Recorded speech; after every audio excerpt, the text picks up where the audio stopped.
Hello mga kabayan! First snowfall po dito ngayon sa South Korea, November 17, 2023.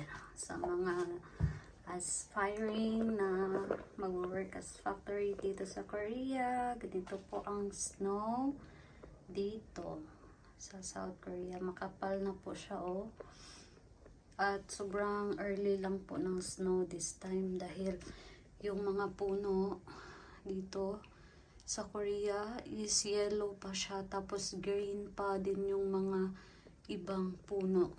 Tignan nyo. Kita nyo yan? Yan. Kita nyo ba yan?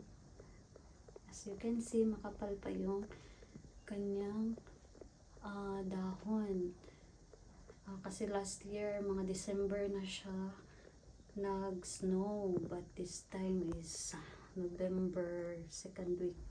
Nag-snow na siya. So, first snowfall po ito ngayon sa South Korea, mga kabayan.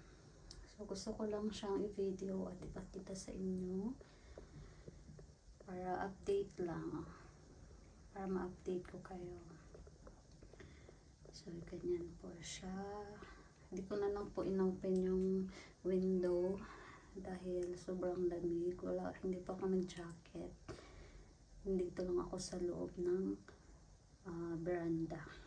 Gusto ko lang ipakita sa inyo. At yan po yung bahay sa harap namin.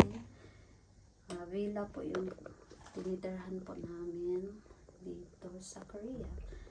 So yan po. Update ko lang kayo. So yan lang for today's video. Bye!